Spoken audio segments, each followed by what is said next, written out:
Tom Aspinall would like to stay busy. It's his only request.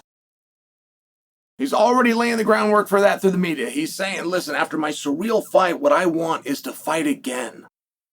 And I like this concept because the concept doesn't change, right? So many guys will give an interview or they'll make a request, they'll make a demand, they'll build something, but that something greatly hedges on the outcome of their next match, of which they can't control.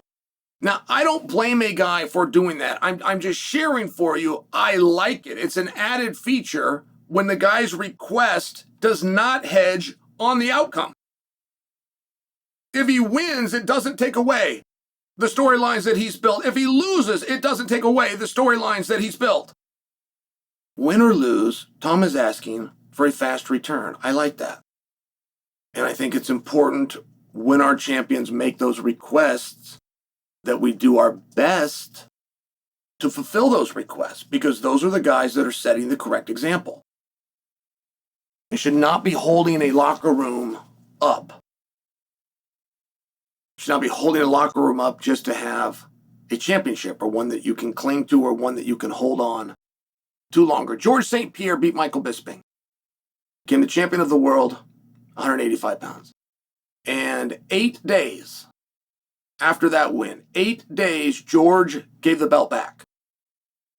Now, he had the right to hang on to that thing. He had the right to have a belt over both shoulders. They're going to put him on billboards and covers of magazines. He would have earned all sorts of money and sponsorships. But enable for him to do that, he would have had to have hidden his secret truth, which is, I'm not going to defend this. And he would have had to have held up an entire locker room of like-minded athletes with the same dream.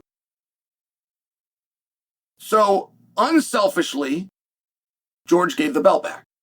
And George should have been praised for doing that. And eventually he was. But he should have been right away. And when I hear Aspinall say, the number one thing I want to do is just stay busy. I've had these breaks. I'm training the same, right? I'm adding some word to what Tom's saying. But what Tom's saying is I'm living the same life. It doesn't come with a check. I only get paid when I go out there and compete. I can only then break off a piece and pay to my managers and trainers when I have a fight. It really slows down the business known as Tom Aspinall. And the one thing that I need to keep that motivation alive and to keep all of these wheels greased and moving forward, I just need a check that's a little bit more regular. I think that we really need to listen to guys like that. I think that it is beyond frustrating when we have a champion that we've given a little bit of power to, and the very first thing that he does is point the gun at us. Which, by the way, happens 100% of the time as long as you separate the name Volkanovski. 100% of fighters who gain a championship and get a little bit of stroke and start believing what the headlines say about them, everybody, except for Alexander Volkanovski, wants to fight less. They will quickly agree to 2 fights a year. They'll do everything within their power to get that down to 1 fight a year. So when you have a great, like a heavyweight champion, and his request is that I get to go to work more often, I think that should be listened to. Now, you're going to be met with conflicts. And let me just look at a top 10 list for you guys. We've got Surreal gone. Now, he's coming up next. But we got Volkov, we got Pavlich, followed by Blades. Top 4 guys in order, all of which would be rematches for Aspinall. And I don't say this to condescend to you guys. Tom has got a number of new fans. Tom is yet to fight for the undisputed championship or to defend the undisputed championship. There's a number of matches that Tom has had that you guys are not aware that he had. But if we want to find some parity, if we want to find somebody new, we've got to go all the way down to Jayton Almeida at number 5. We can then look at Waldo Cortez Acosta at number 6, but then we go right back into rematches if we look at Sergey Spivak. And while the fans love Derek Lewis, he's probably not going to fight for an undisputed championship anytime soon. And that's my polite way of saying ever again. But if we go down to number 9, we got Tubara, which is also a rematch. And it creates for a tough spot. That's a tough spot in the storytelling. is everybody has the same belief, which is our heavyweight championship, it needs to be a big fight, it needs to be the right fight, and therefore we're willing to wait for the fight. And when you've got a heavyweight champion that's already waited and he's already played along, and now he's saying, listen, I don't care how we're going to do it, you figure it out, just get me in there in a more reasonably timely fashion. I feel that should be listened to, but who do you put him against? I mean, for lack of parity, every time you have to consider the one thing that nobody does consider, which is a media rematch.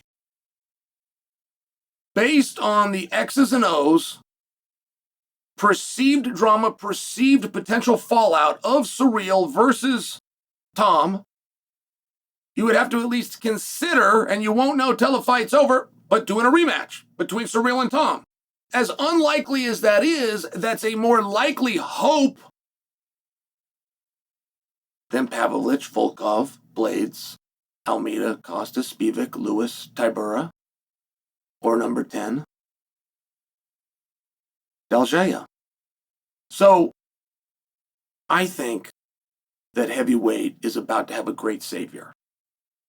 I think that this heavyweight division where you don't know where to go, you're telling us that Jon Jones is back. We know that's true because Jon's told us, and he's in the pool. But our rankings committee says that Ciryl, Volkov, Pavlich, Blades, Almeida, Acosta, Spivak, Lewis, Tybura, and Dejaya are all better than Jon Jones. They all got a ranking and Jon doesn't have one. I haven't been able to explain that one piece to you yet because it hasn't been adequately explained to me. If Jon Jones is in fact in the pool and his name could come up at any point, why is he not ranked? If you believe that Jon is in the pool and that he is eligible and that he's just as hungry as he always was, do you truly believe that these 10 guys can all beat him? If you do truly believe that, then we wouldn't need to discuss Jon Jones versus Aspinall. There's too much daylight between them. That's a fight that we could never get to. Unless you don't really believe that. And you don't. So, there's two things that I have a hard time explaining. Because it hasn't been explained to me. First off, if Jon Jones is back, why is he not ranked in the top 10? He's not even in the top 15 for that matter. But why is Jon Jones not ranked in the top 10? And where did Tom Aspinall's interim championship go? Two questions. Very simple. Do you know the answer?